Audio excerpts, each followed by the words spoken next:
What's up, everybody? Today this video will be a little different than my normal videos, and the real question is why can't you get into knife making? I'm constantly getting comments, people saying that they would love to do it, or something to the effect of that, but then follow up by saying they don't have the tools to do it, or they don't have the money to do it, or the skills or the place to do it. There's a million and one excuses why you can't do something. The whole reason I'm posting this video is pretty much to tell all of you guys that if you really want to do it, you can. And the best way I can describe that is by going over how I got into knife making, which is a common question I get asked a lot. And I figured maybe it's time for you guys to see my first knife, which many people have not seen before, but it is a first, and I want you guys to know that I made this knife 100% by hand using a hand file and a homemade vise. But this was the result. It's even a little rusty now, but it took me, I think it was over a week of sitting there at the desk, hand filing and shaping the tip and just everything. And I love the process of it. I really fell in love with it. And I did this with just hand files. And man, that started everything. After that, I went and I found some other steel just laying around the house. And this is what I started making after that.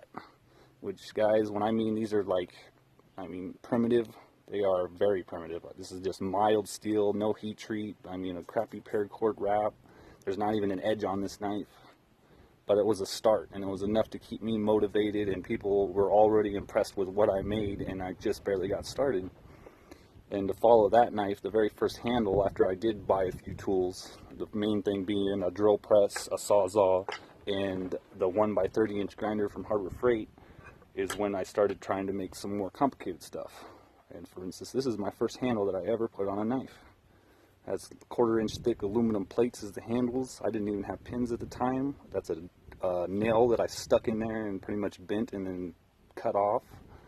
I believe I did try to heat treat this. Obviously it wasn't successful. I didn't know much about steel at the time, and it is mild, so it would have never got hard anyway.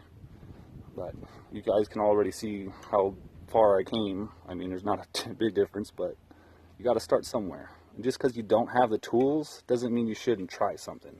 You never know until you get out there and just start working on it how much you really enjoy it. But after that, about a year later, I really started getting into it and getting really fancy. And I made this knife a little over 2 years ago, and that would be roughly about a year into knife making.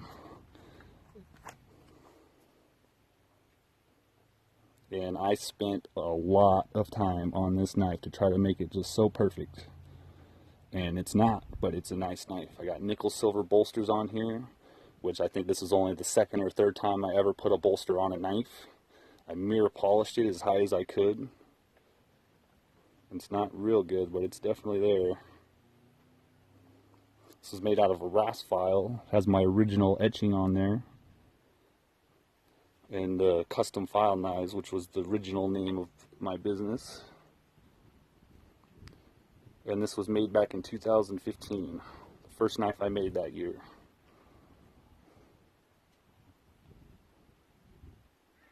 Definitely been a while, but you guys can really see the progress that was made from these two knives. And that is purely dedication and the willingness to spend as much time as it took to make something. And I really loved it. And after this point is when I really started selling my knives. Sold quite a few of them when I got into this point. And this was years ago already. And this also when I started making leather sheaths. This is an early one. It's not a very good sheath. It does work. You can see the issues that you'd have with something like this. And this knife you guys are probably going to recognize. My gravity knife. Took me almost a solid month of working on this knife every day, and there's like 7 parts in here, 6-7 parts that I handmade, all of them. There's no springs in it at all. It's all just gravity, and it's probably the most complicated knife I've ever made. The mechanism in here I designed myself, and it took quite a few attempts. I made many extra parts because I screwed other parts up. And this is a good one. You guys have to go check out that video. There's a video on it. It should pop up here. And also some of my other fancier knives that I've made. One of my first folding knives. Never really been used for a reason. Something you guys may not know about me is I never sell my first. If it's the first time I ever did something, you'll never see it for sale. And this is one of those knives. And sometimes I get knives that I just don't want to sell. And for instance, this one. This is a titanium butterfly knife with titanium pivots and everything colored, and then it's cerakoted black. This knife has never even been spun before. And personally, I don't know if I ever will. I love it too much. I put a lot of time and effort into it. It was a very expensive knife to build, and I don't think anybody's going to pay me what I would want for it.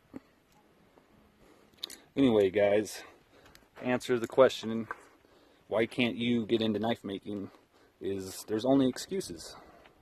Everybody has all the excuses in the world to not get into it, and in reality it doesn't take much to get into it. I started with nothing. Even this anvil you're looking at right here was homemade. I mean, I'm really new to forging even. I've just barely gotten started. I can only imagine what I'll be making in another year from now. But thanks for watching, guys.